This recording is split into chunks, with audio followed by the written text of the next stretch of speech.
하나님 아버지 은혜를 감사합니다. 오늘 저희 약속된 시간에 이렇게 다 모일 수 있도록 도와주신 것 감사합니다. 아직까지 미참한 우리 사랑하는 지체 형제들 하나님 오는 발걸음 주님께서 재촉해 주시고 이 자리에 다 모여서 하나님의 말씀에 귀 기울일 수 있는 복된 시간 되게 하여 주시옵소서. 오늘 우리 천성환 목사님 모시고 하나님 예수님과 행복한 동행이라는 주제를 가지고 유 목사님 편하게 우리에게 말씀을 전하실 때 우리의 마음속에 하나님의 말씀을 생명으로 행복으로 기쁨으로 받을 수 있는 귀한 시간 되게 하시고 주님이 이 시간에 우리를 사랑 가운데 품어주시는 그 놀라운 생명의 숨결을 느낄 수 있는 귀한 시간 되게 하여 주시옵소서. 산다는 게 얼마나 희열인지 말로 다 할 수가 없습니다. 그것도 예수 안에서 산다는 게 얼마나 복된지 말로 다 할 수가 없습니다.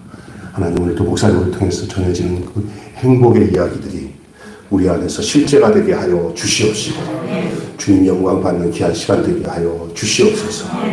오는 성도들 또 우리 지체 형제들 늦지 않도록 주님께서 인도하여 주시고 오는 모든 그 운전대나 걸어오는 일에 어렵지 않도록 주님께서 기쁨으로 인도하여 주시고 주장하여 주시옵소서.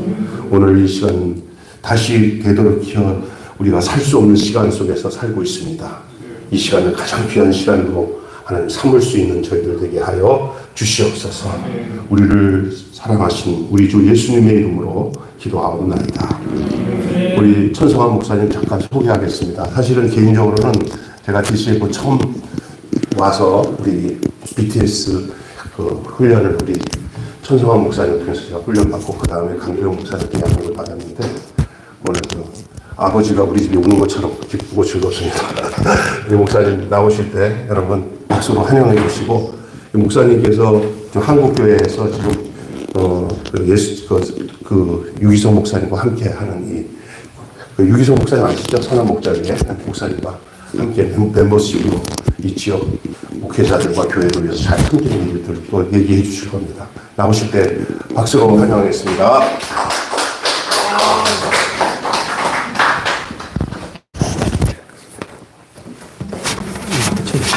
이 마이크요? 이것도 써야 돼요. 여기 없어도 되는데 이게 있으면? 아니, 이거 갖고는 안 돼. 이걸 도착하는 거. 이거는 유튜브로 나가는 거. 오케이.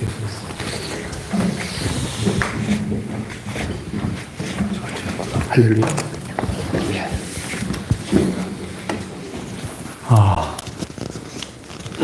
복된 저녁입니다. 여러분, 처음 뵙는 분들도 계시고 그러는데, 정말 주님 안에서 이렇게 만나 뵙게 돼서 반갑습니다. 우리 DCF 대표 간사님이신 우리 강수한 대표 간사님의 명령에 순종함으로 제가 12월 달 이렇게 강의하기로 돼 있었는데 급히 또 이렇게 불러주셔서 순종함으로 달려왔습니다. 쉽지 않은 시간인데 그래도 주께서 이렇게 또 허락하셔서 오게 돼서 반갑고 우리 김평강 목사님 이렇게 또 목회하는 곳에 일찍이 와서 좀 뵀어야 되는데 너무 죄송하기도 하고 또 이렇게 기회가 돼서 뵙게 돼서 너무너무 감사합니다. 오늘 PPT 얘기도 있고 강의한 얘기도 있고 그랬는데 제가 처음엔 그런 거 이렇게 드리지 않았다가 상황도 잘 모르겠고 우리 어떻게 모이는지도 모르겠고 그래서 고민하다가 그냥 이렇게 자료는 하나 이렇게 넘겨드렸는데 크게 개념치 마시고 제가 어떻게 살고 있는지에 대한 이야기를 삶을 나누는 것이 좋겠다 싶어서 그렇게 시간 범위 속에서 편안하게 나누려고 합니다. 강의를 들으면서 우리 한 가지 우리 자신을 스스로 한번 실험해 보기를 제안드리는데 우리가 1시간 정도 강의한다 했을 때 우리가 예수님 이름으로 모였잖아요. 그죠? 지금 경배와 찬양 다 예수님 찬양하지 않았습니까? 기도의 내용도 들어봐도 예수님 때문에 우리가 살고 존재하고 이렇게 있다고 이야기하고 있는데 정말 우리 주님을 우리가 서로 대하고 마주하고 이렇게 느끼는 것처럼 예수님의 실체를 우리가 느끼고 있는지에 대한 의문이 사실은 있습니다. 이론으로 물어보면 다 주님 계시다고 그러고 우리 다 인정하지만 정말로 주님이 우리와 살아계심에 대한 삶 속에 주님이 정말로 실체가 돼서 나와 함께 살아가는가에 대한 거, 함께 호흡하고, 함께 느끼고, 함께 아파하고 고민하고, 함께 일하고, 함께 먹고 자고, 이런 일상 가운데 24시간 주님이 정말 나와 함께 계시는가? 어떻게 그게 가능하나요? 그게 가능합니까, 그게?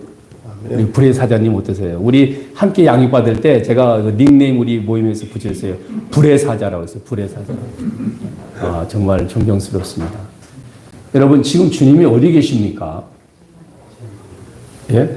지금은 지금 TV 어느 채널에서 대학 가요제라는 그런 TV 그 프로그램이 지금 하고 있는데 거기에 쌍둥이 형제가 나와가지고 지금 준결승까지 올라간 두 쌍둥이가 있어요. 우리 교회 젊은이 교회 친구들인데 별무리 학교 혹시 아시죠? 별무리 많이 모르시겠네요. 이 DCF 산하에 인천 해가지고 정말 놀라운 학교를 시작을 했죠. 그래서 그야말로 저는 세계적인 학교라고 소개하고 싶은데 그 학교에 이렇게 편입해 들어갔다가 이제 검정고시 해가지고 그냥 마치고 대학을 바로 들어갔어요. 그래가지고 이 친구들이 지금 사실은 고등학교 2학년 나이가 되죠. 걔네들이 대학생이 된 거죠. 별머리 학교 2년 다니고 이제 검정고시하고 다 그만뒀죠. 그리고 이 음악적인 재능이 있어가지고 대학 가요제에 지금 준결승까지 올라갔습니다. 뭐 1,000몇 개 팀이 막 나왔다고 처음에. 그런데 이 친구들이 제가 우리 교회 지금 부임한 지가 18년 됐는데 나가지고 돌 됐을 때 제가 그 집에 가서 예배를 드렸어요. 예배를 드리는데 이렇게 물었어요. 정금결인데 정금정결이에요. 그래서 금이결 이렇게 금결이라고 이렇게 부르는데요. 금이야 결이야. 예수님 믿지 그랬더니 예수님 믿는데 예수님 사랑하지 사랑한대요. 예수님 어디 계시지? 이렇게 물어봤어요. 그랬더니 이 아이들이 동시에 여기 계신다는 거예요. 이 꼬맹이들이 주님이 계시라는 거예요. 그래서 이 아이들이 그 믿음 그대로 자란 거예요. 너무너무 소중한 거예요. 그래서 제가 이 강의 이제 주님께 계속 저도 여쭤보잖아요. 그죠? 오늘도 계속 주님을 신뢰합니다. 오늘도 이 시간 주님께서 허락지 아니하면 약속은 했지만은 뭐 허락지 않으면 못 가는 거고 오늘도 이렇게 여러 가지 우리 상담 여러 개 프로그램이 있고 그래가지고 그러다가 이 마지막 상담도 잘 마쳐야 되고 시간도 잘 맞아야 되겠고 밥 먹을 생각은 아예 안 했어요. 뭐 밥 먹는 게 푸드뱅크 하면서 밥 먹는 게 최고다. 밥 안 먹으면 안 된다. 사이 먹는 것부터다. 난 동의합니다. 그러나 저는 나는 그거다가 나는 이렇게 안 해도 좋다. 왜?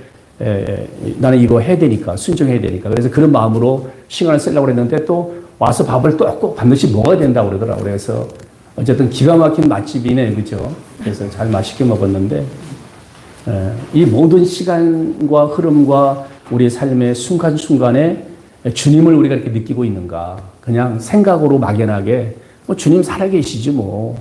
이런 게 아니라 실제로 우리가 이렇게 너와 나가 만나서 감정을 교류하고 생각을 나누고 이렇게 우리가 교제하고 있는 것처럼 주님이 내 안에 그렇게 살아계시는 것이 맞는가에 대한 우리 스스로의 실험입니다. 그래서 제가 소책자도 소개하고 하겠습니다만은 여러분이 강의를 계속 들으면서 한번 실험해 보시기 바랍니다. 내가 1시간 동안 이 천 목사가 강의하는 동안에 예수님을 얼마나 생각하는가. 그래서 이 천 목사가 눈에 보이는 게 아니라 이 천 목사를 통해서 말씀하시는 주님을 내가 정말로 실제로 얼마나 느끼고 있는가를 여러분이 한번 체크해 보시기 바랍니다. 그래서 이 프랭크 루박이라는 사람은 1분 단위로 체크해 보라고. 1분 단위로. 1분 단위로 정말 주님께서 내 안에 살아계셔서 그렇게 역사하고 있는지를 한번 관찰해 봐라. 이런 것을 제안하는 그 교회 공동체에서 실험하고 훈련하는데요. 우리가 갈라디아서 2장 10절 말씀 우리 DCF 멤버들은 다 암송하잖아요. 그죠? 우리가 밥 세 끼 먹어서 사는 게 아니라 나는 죽고 예수님 살아계시고 그래서 내 안에 살아계신 예수님을 우리가 고백하잖아요. 나는 죽고 예수님 사는 거 맞습니까? 저는 우리 교인들한테 그래요. 아멘이 정답이 아니다. 하도 속아가지고 뭐 물어보면 다 아멘이래. 다 아멘이래. 그런데 삶의 현장으로 돌아오면은 무슨 아멘은 아멘이야. 그래서 나 있잖아요. 정말 신중하다 이거 우리가 이거. 그래서 정말 고민하고 대답해라 이렇게 얘기하는데 다시 한번 기회를 드릴게요. 여러분 안에 주님이 살아계시는 거 스스로 믿어요? 네. 그럼 여러분의 생각과 마음과 언어 행실을 주님께서 살아계셔서 하는 거잖아요. 이 잘못하면 2단 3단 됩니다. 뭐 내 말이 주님의 말이요. 내 생각이 주님의 생각이요. 뭐 이렇게 우리 얘기하는 거잖아요. 그래서 우리가 거듭나고 변화된 사람 속에서 완전히 주님이 피값으로 나를 사셨고 나는 이미 2000년 전 주님과 함께 이미 죽었습니다. 그렇죠? 저는 요즘에 그 생명운동도 같이 하고 있습니다. 자살 예방에 대한 거 우리 몇 주 전에 캠페인 했습니다. 그래서 나이프 오프하고 우리가 연대해가지고 티셔츠 다 이렇게 이해가 되십니까? 우리나라에서 매일 그것도 공식적으로 동사무소를 통해서 보고된 인원이 그래요. 보고된 인원. 그러니까 비공식적인 인원은 더 많다는 거예요. 여러분 무슨 일이 이 나라에 일어나길래 36명, 8명씩 죽냐고 말이에요. 여러분 이거 얼마나 충격적입니까? 뭐 전쟁이 난 것도 아닌데 매일매일 그렇단 말이에요. 매일매일. 그것도 10대, 20대가 높고 노인들이 높아요. 전체적으로도 1위고 청소년과 노인도 1위입니다. 자살률이 그래요. 참 서글프고 비참한 나라잖아요. 그죠? 이 국가가 어찌할 수가 없는가. 매일 죽어가는 이 인원을 여러분 이게 정말 얼마나 우리가 충격적인 이야기입니까? 그런데 우리의 생명이 예수님 말씀하셨잖아요. 온 천하를 주고도 내 목숨과 바꾸겠느냐. 간사님 온 천하를 간사님에게 드릴 테니까 DCF를 위해서 온 천하를 줄 테니까 간사님 생명 하나 희생해라 그러면 괜찮아요? 네. 뭐 그렇게 할 것 같아 지금은. 네. 저는 쭉 가는 게 좋아요. 그렇죠. 질문을 타겟을 잘못 정했지. 이거 너무 재미가 없는데. 근데 우리가 냉철하게 생각해 보자 이거. 아내를 위하여 죽을 수 있습니까? 그러면 이제 보고 있어요. 그러면 아들 딸을 위해서도 죽을 수 있나요? 그러면 걔들도 보고 있어요. 타겟을 결정했어요. 우리가 그리고 싶은 마음은 있지. 그러나 그런 상황이 됐을 때는 쉽지 않다 그 말이에요. 쉽지 않아요. 그런 상황이 딱 되면 자다가 추우면 이불 끌어다 자기 덮을 거려 아마 아내를 막 덮어주면서 막 이렇게 그러기 쉽지 않을 거 아니에요. 그러겠시겠지 저거는. 그래서 우리가 한번 생각해보면 생명보험회사들이 이 생명보험을 막 계약하면서 막 몇 억을 준다 그래요. 계약하자마자 계약 효력이다 이렇게 얘기하는 거예요. 그 가만히 들어보면 웃기는 얘기란 말이에요. 나는 죽고 없어지는 거야. 그런데 10억을 준다는 거야. 그 돈 어디 누가 받을지도 몰라 그거. 그 돈 누가 쓸지도 몰라. 그런데 거기에 어쨌든 10억이라는 거 돈에 꽂혀가지고 생명보험 들고 한다 그런 얘기죠. 그러나 우리가 주님의 말씀을 따라야 되지 않겠습니까? 주님이 뭐라고 그러시냐면 내 생명이 천하고도 바꿀 수가 없다. 그 얘기는 뭐냐면 천하보다도 귀하다. 이게 우리 생명이. 왜 그렇습니까? 우리 안에 있는 생명이 이게 육체의 생명이 아니라 주님의 생명인 거예요. 주님의 생명. 주님이 살아계시는 거니까. 그죠? 물론 우리 생명 자체도 그렇게 소중하죠. 그죠? 왜? 주님께서 이 생명을 죄와 허물로 죽을 뻔한 게 아니잖아요. 죽었던 완전히. 그죠? 완전히 죽었던 우리를 살리시려고 주님께서 십자가에 죽임을 당하셨죠.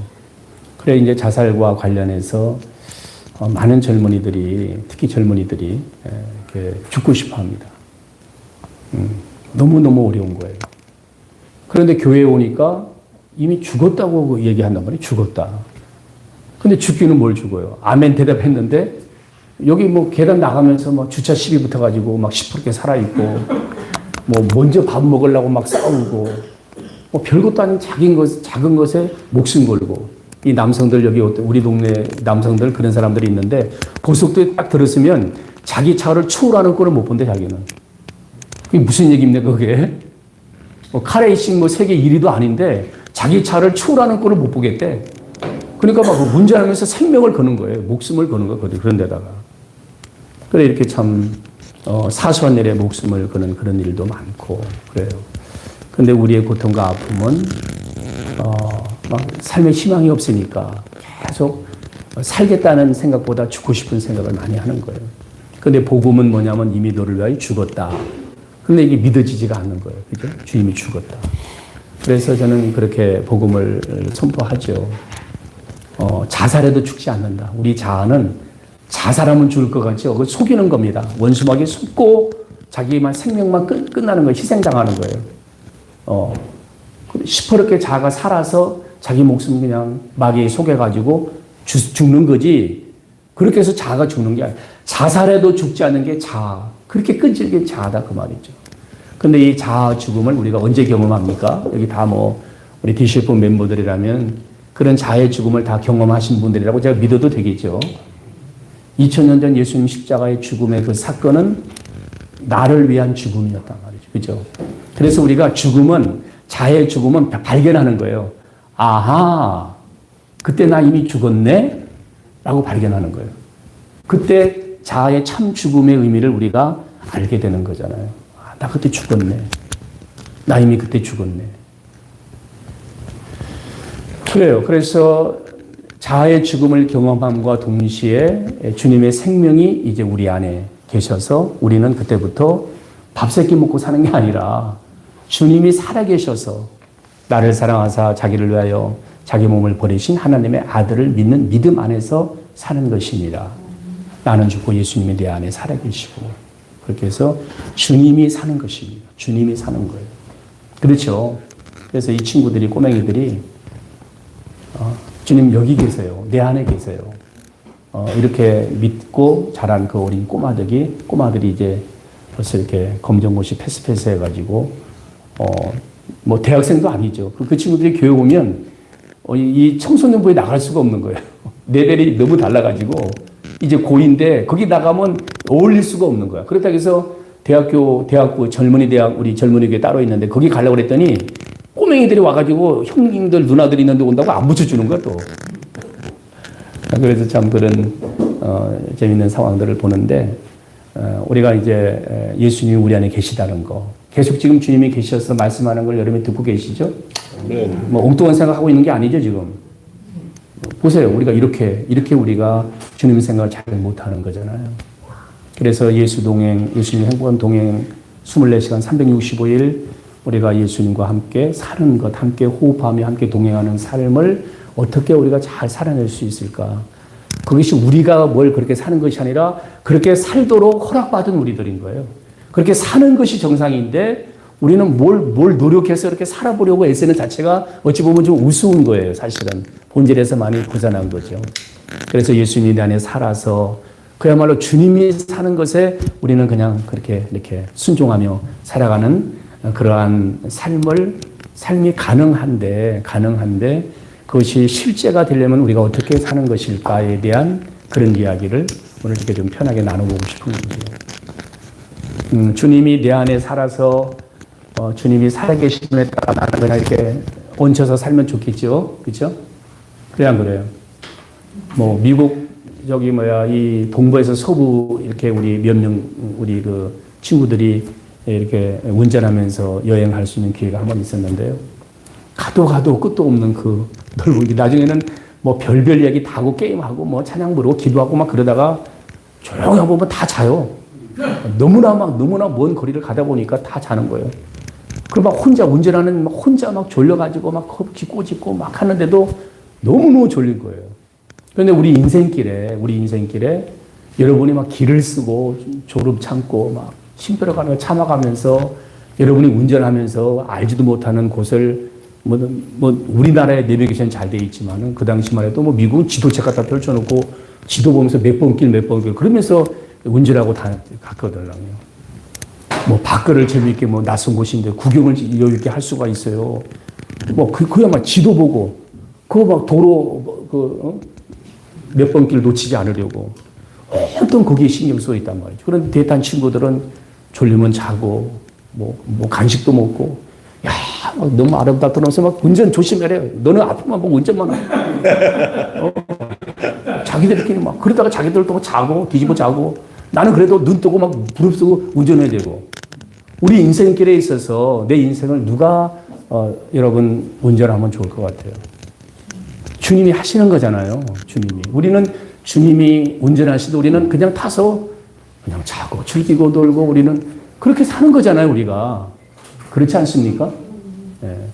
그래서 어떻게 이런 삶이 가능할 것인가에 대한 고민을 제가 하게 됐는데요. 왜 하게 됐냐면, 저는 뭐 대학원하고 이렇게 다 했습니다만은, 우리 DCF를 만나면서, 학교가 들으면 서운하다고 할지 모르지만 학교에서 배운 영향력보다도 DCF 안에서 받은 영적 영향이 더 큽니다. 저는 그래서 좀 목회 철학이 아예 제자 훈련으로부터 저는 목회를 하고 그렇게 하고 이제 살았죠.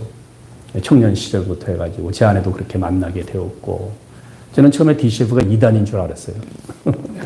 그래서 DCF도 어떤 집단인지 가서 알아보자. 군대 있을 때. 왜냐면 제 아내가 맨날 뭐 야간 대학 다닌다고 그러지 뭐 학교 가서 어린애들 제자 훈련한다고 그러지 교사들 제자 훈련한다고 그러지 아무튼 빠끔한 날이 하루도 없는 저녁에.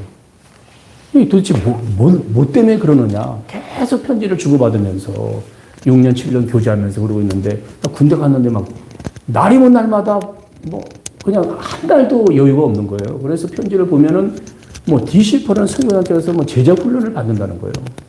그때 우리 때 이 파라처치 성교단체하고 이 기존 교회하고는 굉장히 경계심이 있었습니다. 그래서 성교단체가 한다 그러면 거의 이단이라고 생각했습니다. 그래봤자 CCC, 내비게이터 정도 이런데, 그래서 거기 가지 마라. 그런데 가지 마라. 이렇게 해가지고, 그렇게 경계하고 있을 때인데, 그래서 나는 이제 제 아내에게, 나는 그런 시간에 있으면 집에서 성경 읽고 기도하겠다. 아무 데나 그렇게 다니면 안 된다. 뭐 이렇게 얘기하고 그랬는데, 이제 제대로 했는데, 우리 DCF에 지금도 그런 것이 이렇게 전통이 지켜지고 있는지 모르지만은, 어쨌든, 교제하면서 연애하면 안 된다고 그랬잖아요. 근데 연애를 하셨다고 보니까, 아까 저녁 얘기 들어보니까. 그런데 학교 때는 안 했다는 거야, 저분들이. 서영 간사님. 졸업하고 했대잖아요. 그때 이미 연애하려고 결심을 했겠지. 그리고 바로 하면 들통나니까 몇 년 뒤에 연애를 한 거야, 사실은. 근데 우리 이 불의 사자가 그걸 사실은 알면서도 모르는 척 했겠지. 어쨌든 간에. 그래서 우리는 함께 허용이 안 됐잖아요. 그런데 그래서 어쨌든 결혼한다 그러면 한 번 와가지고 선보이게 돼 있다고. 그 모임에 그 리더한테 데려와가지고 결혼해도 되겠습니까? 이렇게 참 재미있잖아요. 그죠? 그래서 이제 제 아내가 이렇게 나이도 차고 그러니까, 결혼할 상대가 있다니까 데려와 보라 했다는 거예요. 그래서 나는 잘 됐다. 그렇지 않아도 이 집단이 어떤 집단인지 내가 알고 싶은데 잘 됐다. 그리고 갔죠. 갔는데 내가 있잖아요. 그날. 그때는 우리 제자훈련 교재가 우리가 따로 만든 것이 아니라 레위기에서 나온 그 시리즈의 책이 있었어요.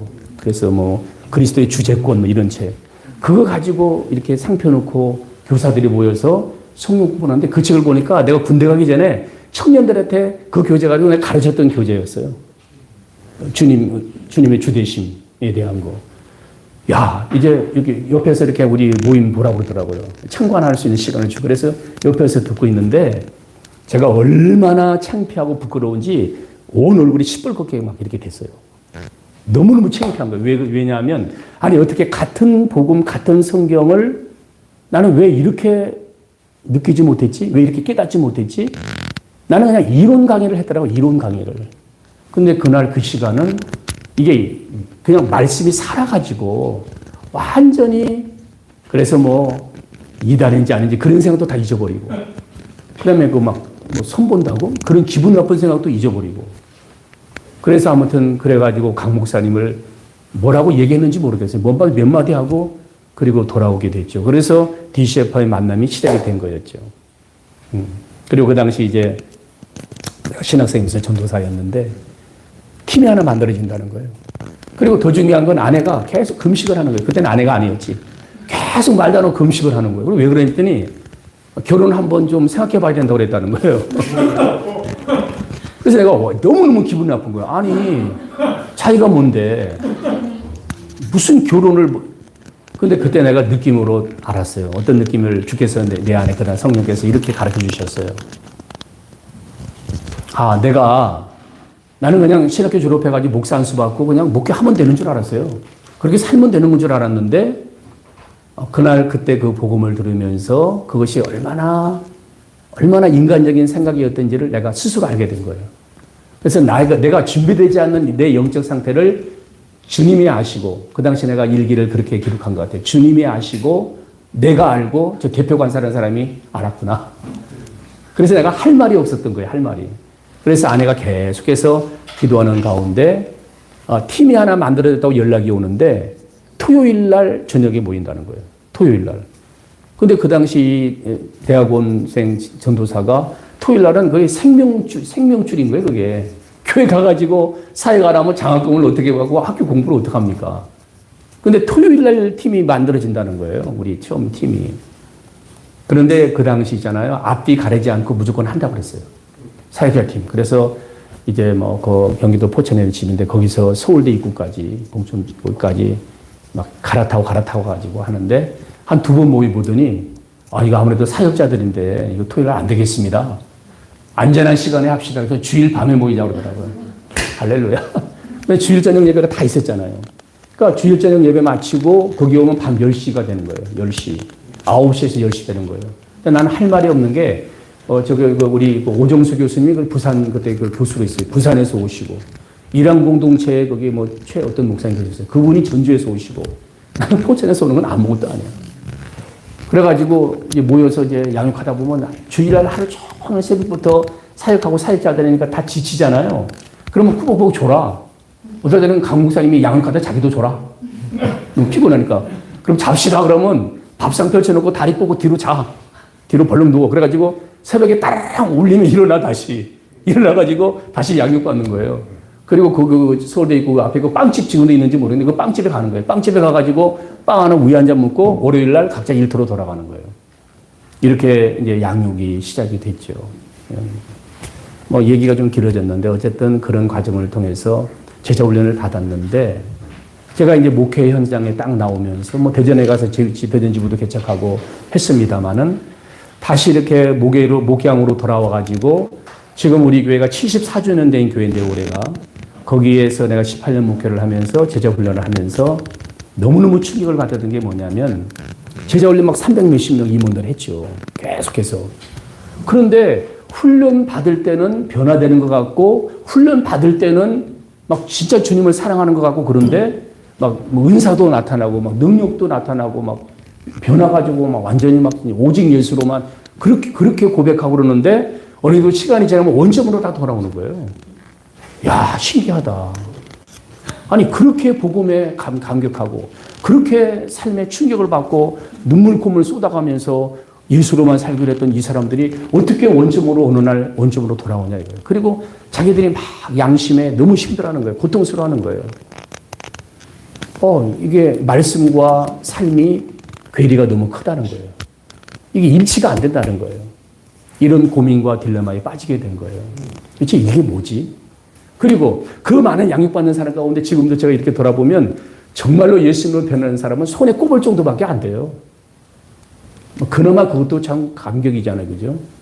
평생에 목회하면서 예수님과 같은 한 명의 제자만 세워도 성공했다고 그러잖아요.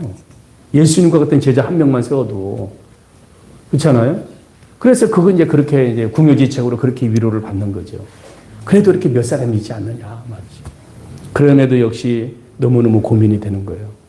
도대체 복음이 뭔데? 그리고 아니 제자 훈련해서 주님 영접하고 내가 2000년 주님과 함께 죽었다는 것을 내가 경험적으로 받아들이고 내 안에 주님이 사는 것으로 제자 훈련은 그걸로 충분하지 않습니까? 그럼 제자 훈련 완성된 거 아니에요? 그런데 어떻게 제자 훈련을 1단계, 2단계, 3단계 해가지고 계속 코스업을 해야 되냐 이게. 뭐 기초 단계, 그 다음에 뭐 중급 단계, 뭐 그 다음에 뭐 그래가지고 어떻게 계속해서 그러면 그 다음에 또 무슨 단계를 해야 되는 거예요? 무슨 단계를? 그래서 이런 것도 복음적일까라는 그런 고민을 하게 됩니다. 물론 이해는 하죠, 그죠? 우리도 태권도 유단자가 되려면은 그렇잖아요. 체육의 어떤 모든 영역에서 우리가 기초부터 시작해서 단계에 우리가 그 성취를 해나가는 것을 이해는 하는 일이죠. 충분히 하죠. 그럼에도 불구하고 아니 주님과의 만남의 사건 속에서 우리가 주님을 만나고 주님이 나는 죽고 예수님으로 사는 것이면 충분하고 이제 그 주님으로 살아가는 것에 갈등이 없어야 되는데 어쩌자고 다시 원점으로 돌아오냐 그 말이에요. 그래서 이제 이런 고민 속에 어느 날 깨닫게 된 게 그렇구나.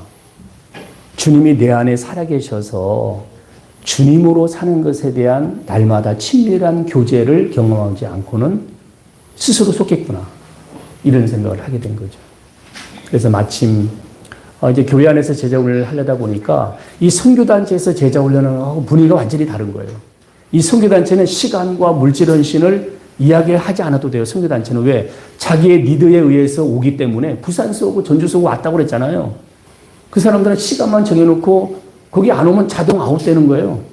거기에 대한 기본적인 헌신을 스스로 원함이 있어서 헌신하는 것 때문에 그걸 하라 마라 할 이유도 없는 거예요. 근데 교회 안에 들어와 보니까 온갖 비율을 다 맞춰야 되는 거예요. 해주세요. 해주세요. 막, 그거 뭐 말도 안 되는 얘기를 다 받아주고, 그러냐고 그러고, 알았다고 그러고, 그리고 또 모자라서 막 등 두들기고, 야, 도대체 이게. 그래서 제자훈련의 그런 선교단체의 마인드를 가지고 교회 안에서 제자훈련은 이게 어렵다. 맞지 않는다는 사실을 알게 된 거예요. 그럼 어떻게 교회 안에 제자훈련을 해야 될까? 그러다가 마침 그 당시에 예수님과 동행, 예수 동행 훈련이라는 것이 이제 이렇게 검증되고 책자화되면서 공개되는 프로그램이 있었어요. 어느 책에서. 그래서 제가 거기 달려갔죠. 달려가서 유 목사님 처음 만나게 되는데 그 교회 안에서 검증된 그 제자훈련을, 교회 안의 제자훈련을 책자로 만들어서 공개 세미나를 하는 그 자리. 들어보니까 이게 무슨 이론서도 아니고 온몸으로 교회 안의 공동체에서 경험된 이야기를 나누는데, 믿어지더라고요. 그래, 맞다. 주님과의 매 순간순간 우리가 친밀한 교제를 경험하면서 함께 살아가는 것. 여기 부부들이 있습니다만은 우리 뭐 서간사님이 이렇게 나하고 뭐 어쨌든 카톡 몇 번 했으니까 뭐 타겟이 될 수 있죠. 뭐 뒤에 계신 남편하고 이렇게 해가지고 둘이 한 몸 맞아요. 아니, 그러니까 이렇게 한 몸 둘이 맞냐고요. 한 몸이라고 하고 싶겠지. 여기서 아니라고 하면 어떡할 거야. 한 몸이라고 하겠지. 그런데 여러분, 부부에게 가장 고통스러운 고통이 뭡니까? 동상이몽. 한 침대에 잠은 같이 자. 그런데 다른 꿈을 꾸고 있어. 이 얼마나 서글픈 이야기입니까? 그렇죠? 늘 주님이라고 이야기하는데 주님하고 생각이 달라. 주님이라고 말은 해. 모든 기도에, 모든 찬양과 예배에 주님을 내세워. 그런데 삶의 자리로 돌아오면은 자기 뜻대로 사는 거예요. 여전히 자기 방식대로 살아가는 거예요. 그러니 무슨 주님을 닮아가고 무슨 주님의 성품이 드러나고 무슨 그럴 수 있겠냐요. 안 되는 것이 정상인 거예요. 안 되는 것이 정상. 그래서 이제 그런 상황들을 이해하게 된 거죠. 그렇다면 우리가 억지로 주님이 그럼 나와 동행하고 있다는 사실을 우리가 검증할 수 있느냐. 이 검증의 두 가지 툴은 성서적이고 신학적이라고 나는 생각을 합니다. 성경에서 말씀이 충분히 보장해 줘야 되고 그것이 신학적인 작업을 통해서 이렇게 우리가 탄탄하게 뒷받침돼야만이 신뢰할 수 있다라고. 그래서 그것을 받았더니 내 삶 속에서 역사가 일어나더라라고 검증돼야만이 그게 온전한 보존하고 우리가 그렇게 생각하지 않습니까? 네. 그래 이제 성경을 보니까 내가 원하는 게 아니라 주님께서 그렇게 하고 싶다는 거예요. 그래서 우리가 이사야에서 예언된 예수님의 탄생과 관련해서 예수님의 이름이 소개되고 있죠. 이사야 7장 14절인가? 그죠? 그래서 마태복음 1장 23절에 보라 처녀가 잉태하여 아들을 낳을 것이요 그 이름을 뭐라고요? 임마누엘이라 하리라. 그래서 이사야에 의해 예언된 예수님의 이름은 임마누엘인 거잖아요. 그 예언이 성취된 거잖아요. 그럼 임마누엘이 무슨 뜻이에요? 그걸 해석해 놨잖아요. 그죠? 하나님 우리와 함께 하신다. 하나님 우리와 함께 하신다는 거예요. 그래서 예수님은 이 땅에 태어나시면서 왜 태어나셨는가? 우리하고 함께 하시려고 태어나신 거예요.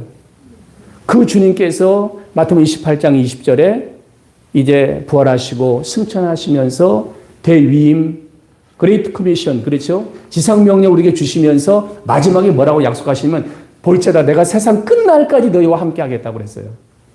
아기로 태어나신 예수님이 마지막 승천하시면서 주신 약속도 땅끝까지 세상 끝날까지 우리와 함께 하시겠다. 주님은 임마누엘로 사신 거예요. 그리고 더 놀라운 사실은 그러면 물리적으로 공간적으로 예수님께서 이 땅에 계실 때에 그건 우리가 믿어죠. 주님이 계셨으니까. 그러면 이제는 안 계셔. 부활할 채로 승천하신 분은 안 계셔. 모습 그대로 다시 오신다라고 우리가 약속을 믿고 있죠. 그 예수님과 관련된 모든 예언의 마지막은 다시 오실 예수님만 남은 거잖아요. 그래서 우리 주님이 아무 때나 오셔도 괜찮습니까? 어떠세요? 자신이 없나 봐요, 우리 서부지구. 주님 오늘 저녁에 오셔도 하자 없어요? 아멘. 힘들어요, 그죠? 이게 뭐 할 일이 너무 많은데 아직 오늘 저녁은 아닌 것 같아. 그러면 내일 저녁은 괜찮나요? 우리와 의지와 상무시 주님 오시면 여러분 이 뭐 우크라이나 전쟁도 다 끝이 날 거고 저 가자 지구의 저 전쟁도 끝이 날 거고 우리 남북 간에 우리 민족이 고통스러운 게 뭡니까? 저 제3세계에 가서 우리끼리 싸우는 거잖아요. 전쟁하는 거잖아요. 지금 이제 도대체 이게 뭡니까 이게? 이런 것도 다 끝날 거고 우리 뭐 이렇게 뭐 혹시 뭐 불치병으로 진단받은 그런 분이 계십니까? 아니면 우리 인생에 무슨 뭐가 지금 풀리지 않아서 지금 주님 생각 벌써 다 잊어버렸어. 내가 이런 얘기하는 동안에 딴 생각하고 있어 지금. 이렇게 이게 실제가 안 되는 거예요. 계속해서.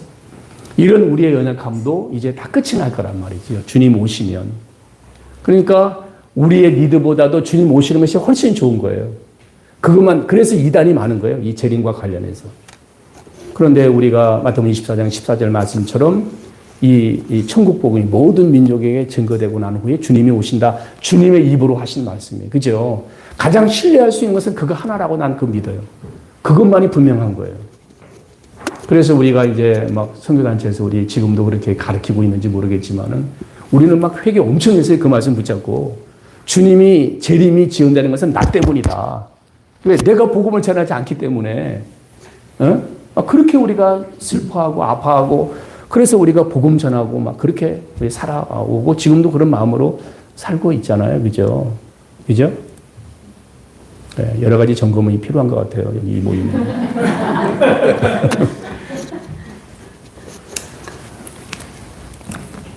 그래서 이제 주님 그러면 그 공백 기간에 그럼 공백이 있느냐?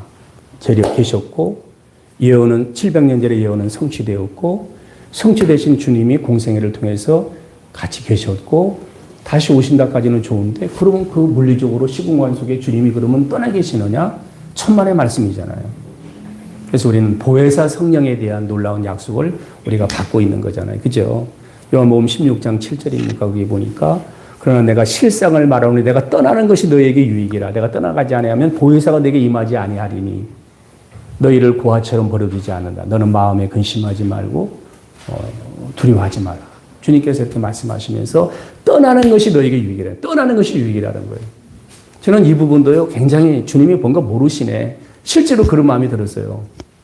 어떨 때 막 설교하면서 막 쥐어짜고 막 교인들 막 한번 잘해봐라. 얼마나 그러면 눈 부릅뜨고 쳐다보면서 막 그렇게 막 해볼 테면 해봐라. 막 이런 식으로 막 교인들이 쳐다보는 것 같아요.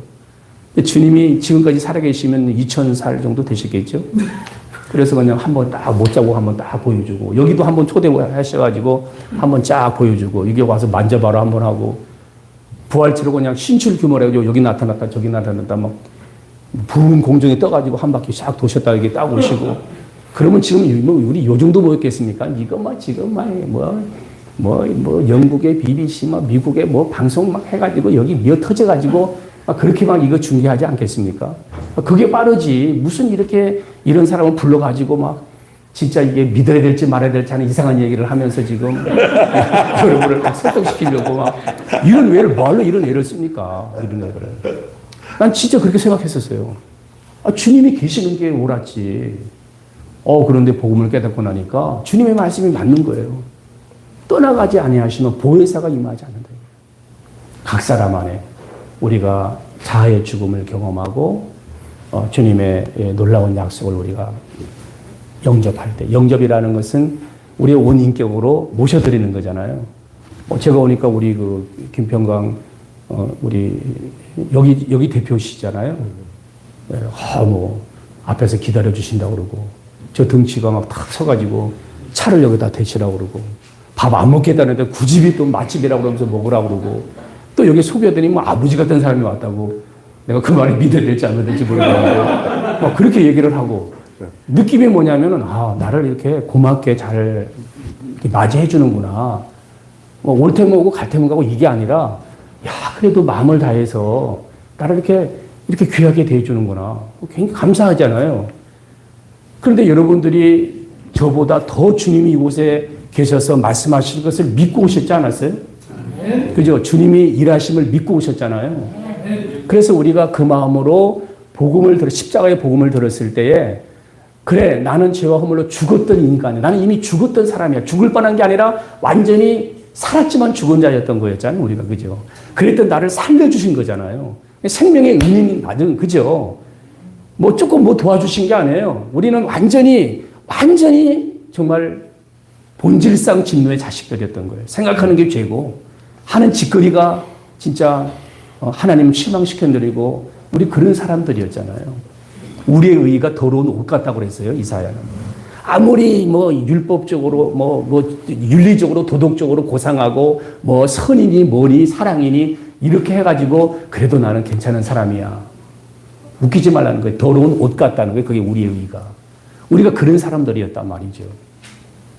그런 우리를 주님께서 살려주심을 믿고 그 주님을 받아들일 때에, 우리의 온 인격으로 주님을 모셔드릴 때 주님이 우리를 떠나지 않고 그 영이, 약속하신 보혜사 영이 우리 안에 들어와서 떠나지 않겠다는 거예요. 떠나지 않겠다. 얼마 전에 엊그저께 우리 한 그 사역자하고 제가 이렇게 지금 개인 간담회를 우리가 내년 사역을 준비하면서 하고 있는데, 뭐 자기가 내가 이런 얘기, 이 담임 목사의 목회 철학을 당신이 잘 진행하고 잘 받아들이고 그렇게 하고 있냐 그랬더니 하고 있다는 거예요. 그럼 어떻게 하고 있냐 그랬더니 예를 들은 거예요. 자기가 한 달 동안 주님과 함께 살았대요. 24시간을. 그래서 목사님 말씀을 너무나 잘 이해하고 있다는 거예요. 그래, 어떻게 살았길래 한 달 동안 살았냐? 내가 그 말 속에 이 까짜다라는 생각이 딱 들더라고요.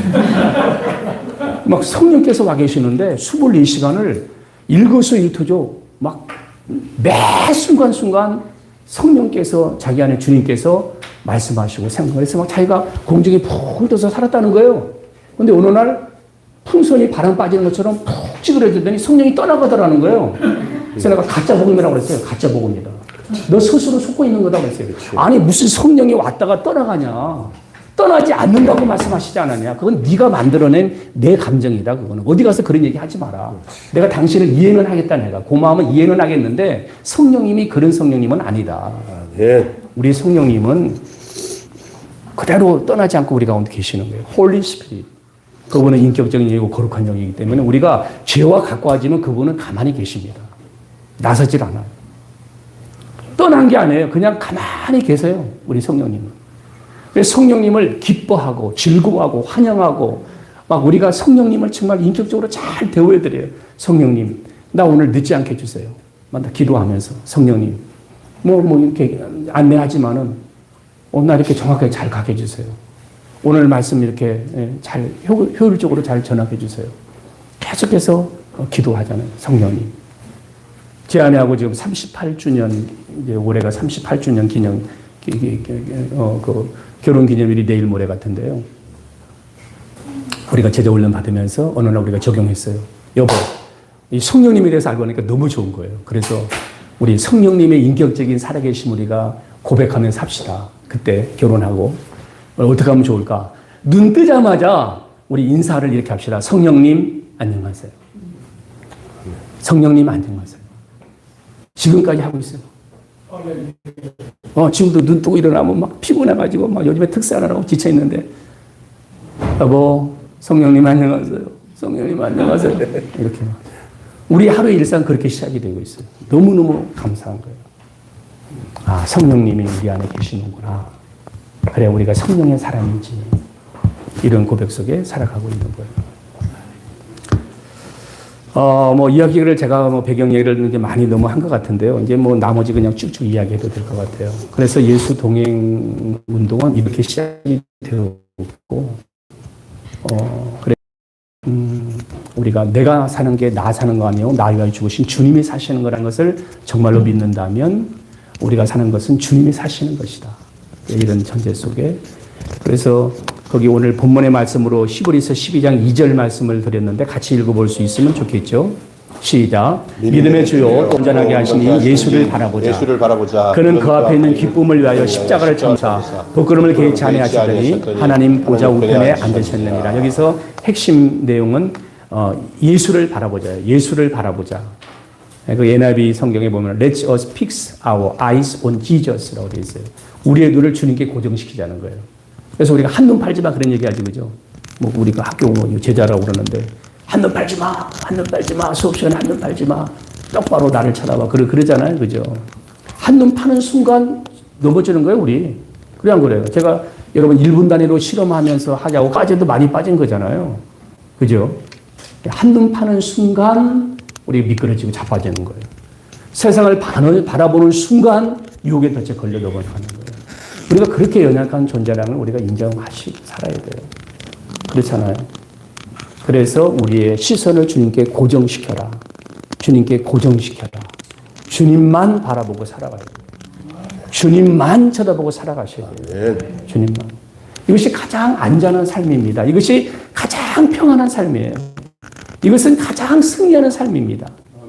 여러분 어쩌다가 여러분 우리가 사랑이 깊어지면 깊어질수록요. 요즘에 그 젊은 아이들이요 눈치 같은 거 안 보잖아요, 그죠? 그 막 사람 그렇게 서울 시내 많고 저도 가끔씩 대중교통에 가면 전철 타는데 그런 데서 아이들은요 눈 하나 끔찍 안 해요. 사랑하면 그냥 달라붙어 있는데도 그것도 안타까워가지고 막 뽀뽀하고 막 진짜 눈에서 막 불이 튀어가지고 근데 사랑이 식어지면은 안 봐요.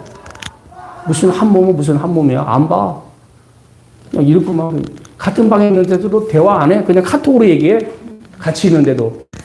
도대체 침대에 같이 있는데도 말 안 하고 카톡으로 한대 어떤 부분은. 야, 참 이게 진짜 살벌하고 상막한 세상이 되고 말았죠.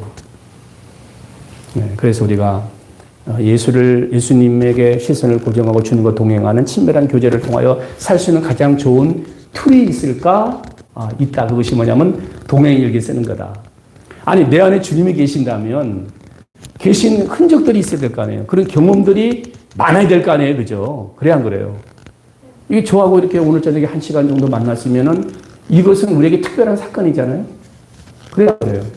그래서 그 어떤 성이 천시라는데 별성 짜고 빛날 한자라는데 10,000개의 별이 빛나는 사람이라는데 다니엘에서 12장 3절 말씀을 우리 믿지 않는 우리 아버지가 이름을 줘주셔가지고 20년 동안 내가 막 전도하려고 애를 쓰고 마지막에 돌아가시기 전에 예수님 이미 영접하고 군대 갔을 때 내가 예수님 영접했다 편지 보내주시고 임종 소식도 달려가 보니까 내가 예수로 구주 삼고 성령과 피로써 거듭나니 찬송과 가사를 연필로 줘가지고 베개 밑에다 놓고 주무션 가셨는데 천국 같은 것이 믿어지다 말이지. 이런 이야기를 들려준 어떤 목사 이야기를 들으면서 제가 1분 동안 주님을 집중하고 있는데 실험해 보니까 1분 한번 주님을 생각해보고 나머지 수만하다라는 것을 발견했다. 이런 것 같은 얘기를 써보는 거예요. 이런 걸. 순간의 느낌과 감정과 말씀에 순종했을 때의 기쁨과 불순종했을 때의 어려움과 혼란스러움과 이런 것을 그대로 한번 적어보는 거예요. 우리 일기에 대한 아픈 상처들이 있어가지고 오해가 엄청 많더라고요. 이거 해가지고 또 2단이네 3단이 그런 얘기도 하는 사람도 있고. 아니, 우리가 일반 은총 가운데서 사는 거지. 이 삶 자체가 주님의 동행하는 거지. 무슨 24시간을 365일을 숨막히게 어떻게 그리고 사냐 이거야. 숨막히게. 아니, 자기들 사랑할 때는 숨막힌다 그게. 그렇게 막 애달파면서도 막 하루 종일 만났으면서 막 헤어지기 싫어가지고 그래서 결혼한 거 아니에요? 헤어지기 싫어가지고.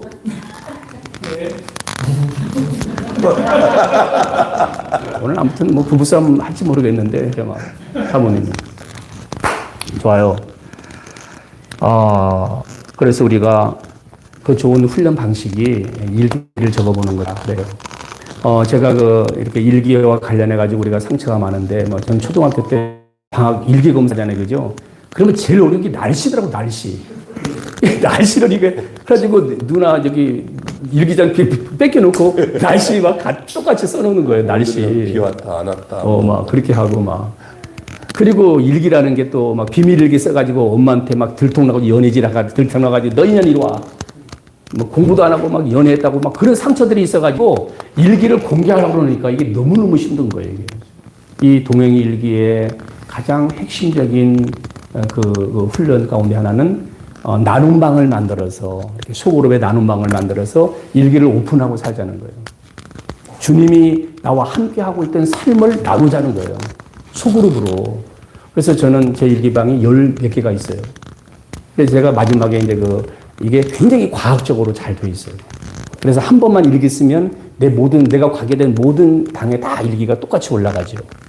그래서 첫 번째 일기방이 동행이라는 일기방인데 내 아내하고의 방이에요. 아내하고의 방. 그러면 아내하고 한 몸이라는 것은 그냥 육체적으로 그냥 법적으로 한 몸이라는 그런 뜻이 아니걸랑요.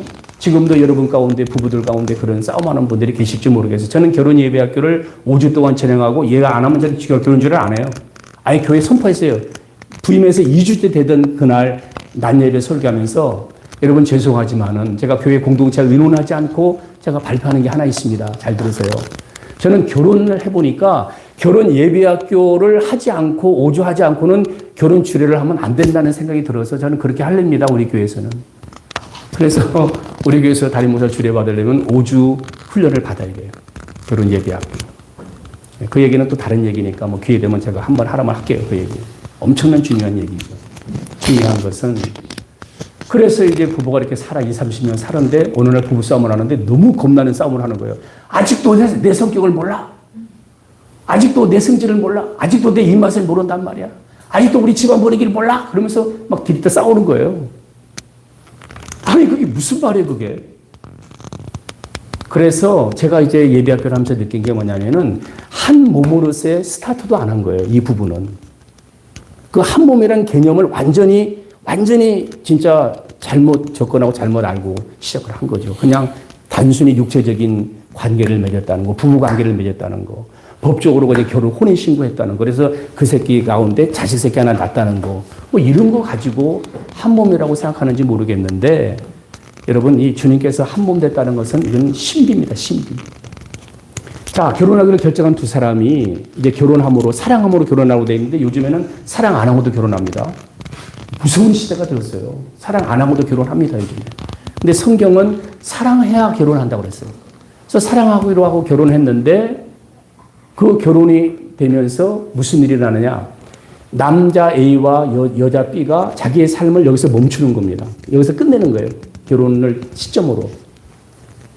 그래서 뭐 파워게임 해가지고 결혼 첫날부터 양보하지 말고 가서 이기라고 막 그렇게 또 부모들은 코칭해 주는데 그런 얘기가 아닌 거예요. 네 삶도 내 삶도 아니고 우리는 스탑하고 나는 너 위하여 살고 너는 나 위하여 산다. 100% 그 사랑이라는 것은 주님이 십자가에서 보여주신 그 사랑. 내가 너를 위하여 죽을 수 있고 너는 나를 위하여 죽을 수 있는 그 사랑을 확인하고 결혼하는 거예요. 그러니까 이제는 그 사랑이 만나가지고 형제의 영향력 속에 삶을 살아가는 게 아니고 자매의 영향력 속에 살아가는 게 아니고 이제는 주님에 의해서 주님이 이끄시는 대로 둘이 살아가는 거예요. 주님이 원하시는 대로 둘이 하나 살아가는 거예요. 그것이 한 몸으로 살아가는 삶의 비밀인 거예요. 근데 여전히 파워게임을 하는 거예요. 여전히 이 부부가. 그러니까 한 몸이 안 된 거예요. 자식 몇 명 낳는지 모르지만 한 몸이 안 된 거예요. 엄격하게 말하면. 그런 문제들이 있게 된 거죠. 그래서 우리가 이 동행이라는 일기가 제 첫 번째 방. 그래서 이 부부가 한 몸이니까 삶을 나눠야 되는 이렇게 막 바삐 분주하게 살아가다 보니까 언제 만나가지고 이 삶을 나눠요. 그러니까 일기를 읽어보는 거예요. 서로 딱 일기방에 들어가면 아내 일기 있고 내 일기가 있지 않겠어요? 아, 이렇게 살았구나. 이렇게 아픔이 있었네. 이런 기도를 하고 있네. 이게 교제가 이루어지는 거예요. 여러분, 제 두 번째 방이 뭔지 압니까? 우리 사역자들과 방이에요. 전도사님들, 부목사님들, 이분들이 다 여기 다른 목사하고 해가지고 내 삶을 다 거기다 오픈해서 일기 쓰고 있는 거예요. 또 그들은 그들의 삶을 또 다 거기다가 쓰고 있는 거예요. 13명. 그리고 우리 장로님들 그룹과 세 번째 방이 있어요. 죽으려고 그래, 장로님들. 야, 이게 진짜 너무 매력적인 거예요. 그러면 죽었다 살았다를 몇 번 해요. 일기 안 쓰면 우리 죽었다고 그래요. 빨리 부활하라고 그러지. 빨리 부활하라고. 그리고 이런 그룹이 있고, 이렇게 많은 국내외 이런 그룹들이 있죠. 그래서 격려하고, 일기를 보면 기도해야 될 제목이야. 기도해주고, 아멘으로 응원해주고, 그 다음에 거기다 댓글 달아주고, 일어서라고 그러고, 실제로 죽음을 경험했던 어떤 자매가요, 이 댓글, 자기 그 동행일에 들어온 이 방 친구들이 막 댓글로 막 자기 일처럼 아파하고, 자기 일처럼 고통스러워하고 막 기도해가지고 안 죽고 살았어요. 그런 예는 많아요. 네, 그래서 우리가 주님이 나의 주님이라는 것을 그것이 실제화된 삶을 여러분 이 기록에 남기지 않으면 잊어버려요. 오늘 있었던 이 일을 여러분이 몇 줄이라도 흐린 연필로 적어놓으면 이거는 거의 영구적입니다. 그 종이를 불 때우기까지, 그죠? 근데 여기서 여러분들이 그래 막 통찰을 얻고 그래 맞아 예수 동행 일기 여러분들이 막 무슨 도전을 받았어요. 그래 그렇게 살아야지 하고 결심해서 계단 올라가기 전에 아마 거의 다 잃어버릴 거래요. 오늘 본문을 못 읽었나? 쉽지 않을 거래요. 우리의 결심과 우리의 의지적인 결단은 신뢰할 수가 없어요. 내가 언제 그랬나? 내가 언제 그런 마음을 먹었어? 여러분 끝까지 할 것 같죠? 이런 얘기 들으면 여러분이 하고 싶은 마음이 있을 거예요. 그렇죠? 근데 그걸 할 수 있나요? 쉽지 않아요. 기록해라. 제가 고등학교 1학년 때, 2학년 1학기 때 세례를 받았는데요. 저는 그 당시까지 얼마나 교만했냐면 세례 안 받고도 예수 잘 믿을 수 있다고 그랬던 거예요. 저는 그렇게 청소년 시절에 그랬어요. 근데 역사적인 예수님을 제가 만난, 역사적인 예수님, 우리 장로님들이 성지순례 갔다고, 그 당시에는 이렇게 슬라이드 필름 해가지고 보여주는 게, 그게 교회에서 가장 탁월한 교육이었잖아요. 환등기 해가지고 비주는 거. 근데 카타콤을 성지순례하고 카타콤의 역사를 보여주는데요. 제가 진짜 충격을 받았습니다. 충격을. 예수님의 역사적인 분이라는 걸 그때 알았어요. 저는 기독교가 만드는 신화적인 인물인 줄 알았어요. 그 전까지는. 그래가지고 그때 완전히 무너졌어요. 그때 무너지면서 저희들 그때 바로 세례 받고 싶은 마음이 막 들더라고요. 그래서 세례를 받았는데 그날 저녁 일기가 뭐였냐면 양쪽 날개에서 겨드랑이에서 날개 나와가지고 날아가는 같은 느낌이야. 그런 이야기를 내가 써놓지 않았다면 어떻게 내가 그걸 압니까 지금? 그렇잖아요. 그래서 기록에 남겨라. 남기되 나눔을 가져라. 그것이 예수님과 동행일기의 핵심입니다. 이제 마무리 제가 한번 줘볼게요. 프랭크 루박은 이런 고민을 해서 선교지에서 실질적으로 이런 고민이 컸습니다. 아니 예수 믿고 변화되고 그래서 우리 감리교 신학으로 이야기하면 칭의, 우리가 저 허물로 죽었던 에베소 2장 1절 저 허물로 죽었던 너희를 살렸다 그랬잖아요. 완전히 죽은 겁니다. 그게 문법적으로 보면. 그래도 우리를 살리신 거예요. 자, 그래서 우리가 의롭다함을 얻게 되었는데 의롭다함을 얻게 되면서 우리는 이제 성화의 과정에 우리가 이제 성화가 시작되는 거잖아요. 성화의 핵심은 사랑입니다. 하나님을 사랑하고 이웃을 사랑하는 거예요. 그래서 이것이 사랑으로 완성되면서 이것이 사람만 구원받는 게 아니라 이 사회, 온 우주가 구원받는 만인이 구원받는 게 주님의 마음이잖아요. 그러면서 성장하는데 죽을 때까지 성화는 이루어지는 거예요. 그러다가 이제 우리가 주님의 장성한 분량이 이루도록 성장해 나가는 거죠.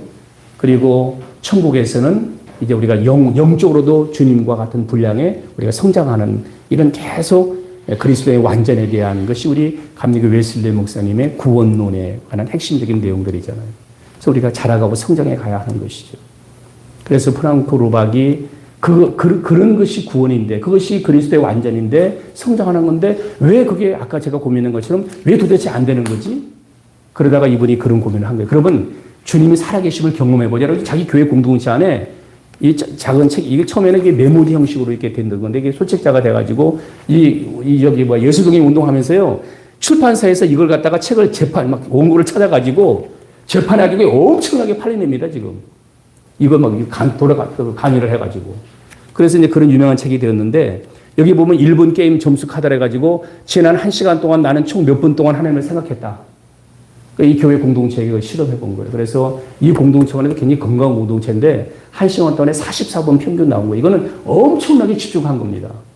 근데 우리가 1시간 예배에서 출발하면서 끝날 때까지 주님 집중 거의 안 해요. 못 합니다. 그냥 자기 나름대로 취사 선택해가지고 말씀 몇 마디 듣고 그리고 말죠. 막 주님이 막 실체가 돼서 주님이 그렇게 못합니다. 그래서 프랭크 루박이 이렇게 해가지고 주님과 동행하는 연습을 하고 그가 일기를 이제 쓰게 되죠. 그래요. 뭐 다른 여러 가지 제가 뭐 이렇게 또 일기를 쓰게 된 다른 여러 개 간증적인 이야기가 있습니다만 시간이 너무 많은 것 같아서 제가 생략하고요. 마쳐야 되죠, 그죠? 시간적으로. 네, 맞아요. 그런 것 같아요, 분위기가. 그래서 그 동행일기의 그 유익한 점이 거기 제가 실어드렸는데요. 예수님과 동행을 기쁨을 확인하고 그렇습니다. 그리고 자아를 성찰하고 승리와 실패의 삶의 원인을 우리가 알게 되고 성화의 과정 가운데 계속해서 우리가 자라가게 되고 나눔 방문을 통해서 진정한 그 성도의 교제, 성도의 교제가 막 밥 먹고 커피 마시고 이것도 물론 필요한 교제지만은 삶을 나누는 교제가 생략되면 그거는 가식적인 거예요. 그건 한계에 부딪히는 건데 그렇죠? 그렇지 않습니까? 그래서 우리가 진정한 쓴뿌리와 고통과 아픔과 실패마저도 오픈할 수 있는 그런 것이 진정한 성도의 교제다. 그래서 그런 교제가 가능하다. 그리고 무엇보다 주님의 몸된 교회 공동체잖아요. 이게 주님의 몸이잖아요. 교회가. 그래서 이 몸을 완성해 간다. 이런 많은 유익들이 있죠. 그래서 하나님 나라야 선교 완성을 위해서 이 동행일기는 아름답게 기여할 것이다. 그래서 영성을 읽은 우리 역사적으로 기독교 역사에 보면 뭐 존 웨슬리, 마르크 오거스틴, 뭐 조나단 에드워즈, 데이비드 브레이드, 스탠리 존스, 뭐 조지 폭스 여러분 다 들어서 아는 사람들이 잔느 귀용, 아펜젤러, 헨리 마틴, 짐 엘리엇, 허드 테일러, 워버 포스라든지 뭐 정말 많은 사람들이 일기를 썼죠. 이순신 장군이 난중일기 안 써놨더라면 여러분 우리 그거 어떻게 합니까? 그거 안 들으면. 그렇죠. 제가 이게 그래서 하다 보니까 하영조 목사님 아시죠? 그분도 일기를 쓰셨더라고요. 그래가지고 나의 하루라고 이렇게 나왔는데요. 병석에서 그분이 폐병 걸려가지고 그때 그 오늘 읽게 된 비전을 그 병석에서 받았더라고요. 그 일기를 갖다가 이렇게 다 써놨더라고요. 그 일기를 읽으면서 그분은 안 계시지만은 살아있는 것 같아요, 옆에서. 읽어보니까. 그죠? 아마 여기도 다 일기 쓰시는 분이 더러더러 계실 텐데, 여러분, 그리스도 안에서 변화돼서 우리가 성화의 과정 속에 훈련받으면서 쓰는 일기하고, 그냥 자기가 그냥 자기 신세 타령하면서 쓰는 일기하고는 또 성질이 다른 거죠. 그래서 이런 경치님께서 감사드리고, 거기저기 아마 보여주실 텐데요. 예수동 일기 운영 체계가 너무나 잘 되어 있어요, 과학적으로. 그래서 여러분들 오늘 강의 끝나고 집에 들어가셔서 이 사이트에 접속하면 스스로도 할 수 있습니다, 스스로도. 그래서 아이폰, 안드로이드, 예수동의 사이트, 위지엠, JWM, 위지엠, 그 다음에 거기 위드 지저스 미니스트리, 온라인 예수동행 사이트, 세미나 사이트 이런 것들. 그래서 지금 파트너스 교회라는 것은 동역하는 교회를 말하는 거거든요. 파트너스 교회가 지금 전국 8개 지역에 이렇게 105개 정도 교회가 초교파적으로 있고요. 그리고 기독교 단일 프로그램으로서 가장 많은 회원을 확보하고 있다. 우리 한국교회 역사상 19만 명 그런 회원이 여기 가입되어 있습니다. 놀라지도 않네, 그죠? 4,612개의 교회 정도가 초교파적으로. 파트너스 교회는 한 105개 정도 되지만은 이 운동에 동참하는 교회는 4,612개의 교회들이 여기 연합하고 있고, 놀라운 것은 가톨릭, 개톨릭 사람들도 여기 영성일기 운동에 많은 분들이 들어와서 함께 훈련받고 있는 것을 보게 되죠. 소그룹이 그 방을 얘기하는 거예요. 한 2만 개 정도가 지금 이렇게 가동되고 있고요. 회에 뭐 대만, 카나다, 미국, 일본, 인도네시아 이런 데 지부가 개설돼가지고 지금 활발하게. 그래서 저는 개인적으로 이 시대의 마지막 영성훈련이라고 저는 생각이 들어요. 그렇게 절박한 거예요. 무슨 다른 대화를 또 얘기할 수 있겠는가. 예수님과 친밀한 동행을 이보다 더 구체적인 프로그램이 어디 있겠나. 프로그램이라고 해서 죄송한데 이거는 우리의 삶과 신학과 신앙이 이렇게 독립해서 따로따로 노는 것이 아니라 우리의 신앙 고백이 삶이고 삶이 곧 신앙인 것에 대한 일치된 그런 그 운동이 바로 예수님과 동행하는 영성 훈련, 영성 일기 쓰는 거다. 일기가 핵심 포인트가 아니에요. 아시겠죠? 주님과 동행이 포인트인데 일기에 대한 그릇되고 이렇게 부정적인 생각이 들어보니까 왜 자꾸만 일기를 오픈하냐고 그러고 왜 일기를 비밀 일기 쓰는데 왜 그걸 갖다 보여달라고 그러냐고 이렇게만 시비를 거는 사람들이 있는데 그건 비본질적인 잘못 접근해서 그렇게 된 거예요. 주님과 동행하는 삶의 한 방식으로 우리가 우리의 모든 것을 주님이 아신다는데 그걸 내가 사랑하는 아내한테 오픈하고 살아야 되는 거 맞는 거 아니에요? 자식들에게 아버지가 어떻게 살고 있는 거 당연히 알고 있는 거 맞는 거 아니겠어요? 우리 아버지는 어떻게 사는지 모르겠어. 도대체 나는. 우리 엄마가 무슨 마음을 먹고 있는지 난 모르겠어. 이게 도대체 뭡니까 이게? 그렇잖아요. 얼마나 불행한 일입니까? 그래서 그런 마음으로 그래서 뭐 이런 얘기 좀 해달라고 그래가지고 제가 기쁨으로 그저까지만 달려와서 이렇게 말씀을 나눴습니다. 자, 여기까지 하겠습니다. 혹시 질문 있나요? 그 사모님과 이 그런 나눠야 될 이야기가 있고 네. 또 장모님이나 동역자들과 나눌 이야기가 있고 우리가 그리스도하고 한 얘기가 다 공개되는 거죠. 거기 이제 마귀가 갖다 주는 그 이제 그 의심의 영과 부정의 영이 들어오면 이제 이렇게 생각하는데 우리가 그리스도 안에서 자유함을 얻게 되면은 그게 무슨 대수입니까 그게? 아내하고 얘기 나누면 장모님하고 얘기 못할 게 뭐 있어요? 그게 나누는 게 주님의 나라잖아. 나누는 게. 근데 너하고는 얘기하고 너하고는 얘기 못해. 이게 무슨 이게 뭐야 이게? 아니 같은 멤버십에 있는데 형제하고는 돼, 이 형제하고는 안 돼. 그게 무슨 주님의 나라야 그게? 누구에게나 할 수 있어야지. 누구에게나 할 수 있어야지. 그것이 승리든 실패든 죄든. 예. 그게 맞는 거잖아요. 알겠습니다. 그러니까 용기가 필요하고 용기가. 이거는 내 용기가 아니라 주님이 허락하시는 거예요. 자연스러움이야 자연스러움. 내가 막 누가 다른 사람 질문할 거 있어요? 이게 이제 교회나 가정 안에서 이게 어디서부터 시작하는 게 그냥 무대뽀로 시작할 수 있는 건 아니고 당신 안에부터 시작하면 되는 거예요. 그렇죠. 네. 내 안에서 시작하는 거예요. 제가 이렇게 들어보고는 저 같은 거는 저기 성경을 매일 성경에 묵상하는 과정 속에서 우리가 시어링하고 서로 이렇게 모여서 그룹 나눔을 갖잖아요. 예. 그거랑 좀 비슷한 부분이 있는데. 그래서 이건 큐티도 아니고, 큐티가 아니고 많은 분들이 이제 오해를 해. 큐티하는 것을 영성일기라고 생각하고 뭐 소그룹 나눔 걸 갖다 교제하는 걸 갖다가 있는데 이거는 삶 자체를 하나님 앞에 직면하는 거예요. 그러니까요. 예. 그러니까 이거는 다른 차원이죠. 예. 그래서 뭐 큐티했다고 뭐 일겠어요. 그런 건 아닌 거예요. 도리어 제가 듣다가 보니까 그 큐티에 젖어 있는 사람들이 이걸로 돌아가는 게 더 힘들 것 같은 생각이 들어요. 왜냐하면 자기 나름대로 그것 때문에 그래서 굉장히 그 부분이 숙제로 느껴져요. 뭐 재밌는 일들이 많아요. 우독들도 많고 여러 가지 뭐 이름들도 많고 참 흥미롭습니다. 기도해 주십시오. 복되신 하나님, 좋은 시간, 생명의 시간을 나누게 주셔서 감사합니다. 우리 DCF 안에 서울 B 우리 서부 지역을 주의 지부를 주의 손에 올려드립니다. 우리 대표 권사님 비롯해서 우리 사랑하는 우리 김평강 목사님 축복하고 함께 스텝으로 협력하는 우리 사랑하는 형제자매들을 축복합니다. 많이 부족한 종이 이렇게 제게 주신 은혜 그 경험들을 이렇게 좀 소개를 했습니다. 주님께서 친히 우리를 찾아와 주셔서 내주하는 성령이여 이 시간 강하게 더 구체적으로 역사해 주셔서 주님과 행복한 동행의 삶의 주인공들이 되기를 원합니다. 네. 마태복음 7장에 기록된 말씀과 같이 나는 주님의 이름으로 귀신도 쫓고 능력도 행하고 말씀도 전하고 선지의 노릇도 했는데 마지막 주님 앞에 선 그날에 내가 너를 도무지 알지 못하노라 불법을 행한 자야. 우리가 이런 책망을 받는다면 도대체 우리의 헌신과 이 사역이 무슨 의미가 있단 말입니까? 주님 그렇게 살게 하지 아니하시려고 24시간 365일 주님과 행복한 동행의 삶을 살 수 있는 이 놀라운 지혜를 우리 주셔서 감사합니다. 아멘. 우리가 주님 안에서 형제요 자매요 한 몸 된 우리들인데 우리의 삶을 다 함께 나누고 함께 자라가는 우리 귀한 형제 자매들 되게 하여 주시옵소서.